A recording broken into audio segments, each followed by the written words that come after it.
बिस्मिल्लाहिर्रहमानिर्रहीम। अस्सलाम वालेकुम डियर स्टूडेंट्स आज हम चैप्टर नंबर 3 के कसीरुल इंतखाबी सवालात मश्की करेंगे। ठीक है। अच्छा, फर्स्ट क्वेश्चन है कि पीरियडिक टेबल में एलिमेंट्स का अटामिक रेडियस यानी कि अटामिक साइज़ जो है ये पीरियड में बाएं से दाएं बढ़ता है। तो स्टूडेंट्स याद रखिएगा कि जो अटामिक रेडियस होता है वो पीरियड में बाएं से दाएं कम होता है, तो ये गलत है। ग्रुप में ऊपर से नीचे बढ़ता है। जी हाँ स्टूडेंट्स, तो जो अटामिक रेडियस का रुझान है वो ग्रुप में ऊपर से नीचे ये बढ़ता है। ठीक है। और पीरियड में बाएं से दाएं कम होता है, तो ये ऑप्शन गलत है, ये वाला करेक्ट है। तो अटामिक रेडियस ग्रुप में ऊपर से नीचे बढ़ता है क्योंकि नए शेल्स का इजाफा हो जाता है आने वाले एलिमेंट्स में। तो ऑप्शन नंबर बी जो है ये करेक्ट है। ठीक है।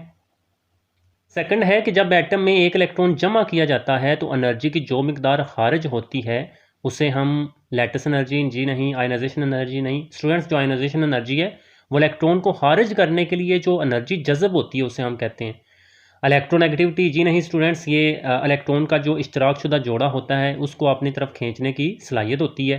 इलेक्ट्रॉन अफिनिटी, जी हाँ स्टूडेंट्स, ये वाला ऑप्शन ठीक है। ठीक है। तो जो इलेक्ट्रॉन अफिनिटी है ये वो एनर्जी होती है जो खारिज होती है जब एक इलेक्ट्रॉन किसी एटम में जमा हो जाता है यानी कि आ जाता है बाहर से, तो वो इलेक्ट्रॉन अफिनिटी होती है। थर्ड क्वेश्चन है कि मेंडलीव के असल पीरियडिक टेबल की बुनियाद थी। तो स्टूडेंट्स, ये जो मेंडलीव ने पीरियडिक टेबल सबसे पहले बनाया था उसने अटामिक मास के लिहाज से तरतीब दिया था एलिमेंट्स को, क्योंकि उस वक्त अटामिक नंबर दरियाफ्त नहीं हुआ था।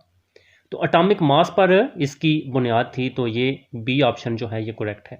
अच्छा, अब long form of periodic table की बुनियाद है, यानी कि अब जो हमारे पास टेबल है ये long form of periodic table इसको हम कहते हैं। ठीक है। तो ये जदीद है और इसकी जो बुनियाद है ये अटामिक नंबर पर है, क्योंकि अब अटामिक नंबर बाद में दरियाफ्त हुआ था।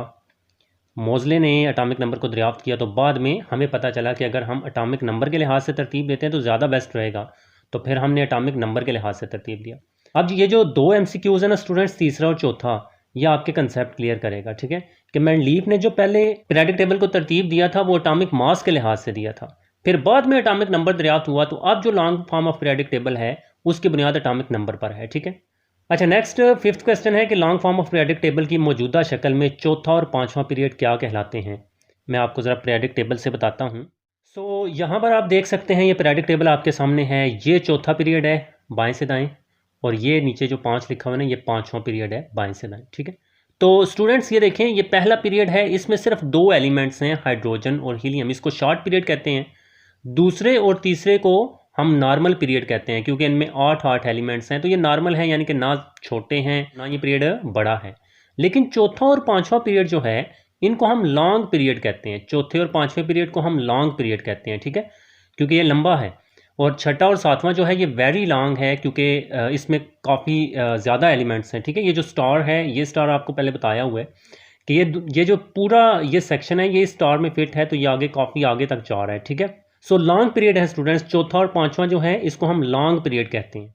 सो चौथा और पांचवा पीरियड जो है ये लॉन्ग पीरियड्स हैं, तो यहाँ पर हमने लॉन्ग पीरियड्स लिख देने हैं। ठीक है।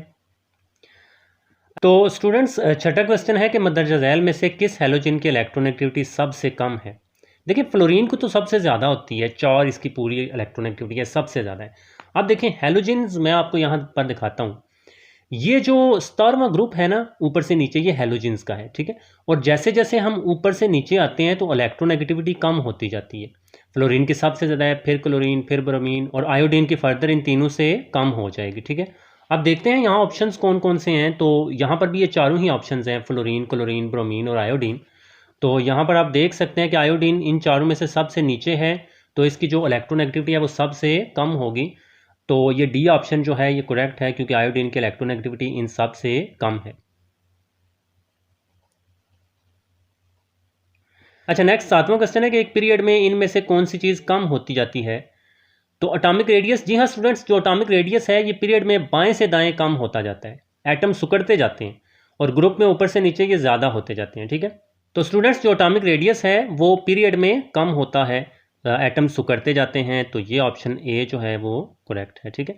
तो अटामिक रेडियस का रुझान बहुत इंपॉर्टेंट है, फर्स्ट एमसीक्यू में भी हमने देखा, तो वहाँ पर ग्रुप में ये बढ़ता है और पीरियड में कम होता है। ठीक है। अच्छा, ट्रांजिशन एलिमेंट्स होते हैं।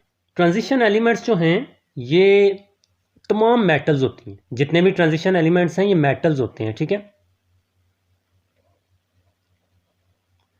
यहाँ पर पर देखें स्टूडेंट्स, ये वाले जो एलिमेंट्स हैं ये सारे जो इन दरमियान में हैं ये सारे ट्रांजिशन हैं, और इन सारों का कलर चेक करेंगे, पीला है ना, और पीला जब आप देखेंगे तो मेटल्स हैं, तो मेटल्स हैं ट्रांजिशन, जितनी भी ट्रांजिशन है ये तीसरा चौथा पांचवा 12वें तक ये सारी मेटल्स हैं, ठीक है।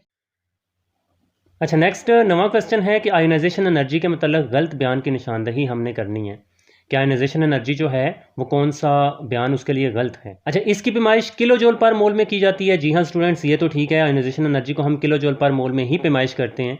ये एनर्जी का जज़ब होना होता है। तो स्टूडेंट्स, जो आयोनाइजेशन एनर्जी होती है ये वाकई जज़ब होती है, ये खारिज नहीं होती, ठीक है, ये भी ठीक है। ये पीरियड में बतदरीज कम होती है। तो स्टूडेंट्स, ये वाला पॉइंट गलत है। पीरियड में बाएं से दाएं जो आयोनाइजेशन एनर्जी होती है वो ज़्यादा होती है, ठीक है, क्योंकि एटम का साइज सिकुड़ता है तो ज़्यादा एनर्जी लगानी पड़ती है जब हम बाएं से दाएं जाते हैं इलेक्ट्रॉन्स को खारिज करने के लिए। तो ये वाला जो ऑप्शन है ये गलत है। तो ये स्टूडेंट्स आपने याद रखना है, आयोनाइजेशन एनर्जी जो है ये पीरियड में बतदरीज कम होती है, ये गलत है। हालांकि आयोनाइजेशन एनर्जी पीरियड में बतदरीज ज़्यादा होती जाती है और ग्रुप में ये कम होती जाती है, ठीक है। तो ये तीनों ट्रू हैं, ये फॉल्स है, तो हमने गलत की निशानदही करनी है। तो सी जो है ये करेक्ट है, ठीक है। लास्ट एमसीक्यू है स्टूडेंट्स के इलेक्ट्रॉन अफिनिटी के मतलब गलत बयान की यहाँ पर हमने निशानदही करनी है। तो इसकी पैमाइश 20 किलो जूल पर मोल में की जाती है, ये करेक्ट है। इसमें एनर्जी का अखराज होता है। तो जी हाँ स्टूडेंट्स, आयोनाइजेशन एनर्जी में एनर्जी का इंतजाम होता है और इलेक्ट्रॉन अफिनिटी में एनर्जी का अखराज होता है, ये करेक्ट है। ये पीरियड में बतदरीज कम होती है। तो स्टूडेंट्स, ये वाला पॉइंट जो है इसका गलत है, ठीक है। तो जो इलेक्ट्रॉन अफिनिटी का रुझान है वो भी आयोनाइजेशन एनर्जी जैसा ही है, ठीक है। तो ये पीरियड में बतदरीज ज़्यादा होती जाती है, ये कम नहीं होती, ठीक है। तो ये वाला उन्होंने हमें गलत लिख कर बताया हुआ है, तो इसको हमने मार्क लगा लें। और यहाँ पर ये ग्रुप में बतदरीज कम होती है, तो ये वाला पॉइंट दुरुस्त है। ग्रुप में ऊपर से नीचे कम होती है लेकिन पीरियड में बढ़ती है, तो ये वाला गलत है, पीरियड में कम होती है, ये गलत उन्होंने बताया हुआ है, ठीक है। ओके स्टूडेंट्स, आई होप आपको समझ आ गई होगी। मिलते हैं आपसे नेक्स्ट वीडियो में, तब तक के लिए अपना बहुत ज़्यादा ख्याल रखिएगा, दुआओं में याद रखिएगा। अल्लाह हाफिज़।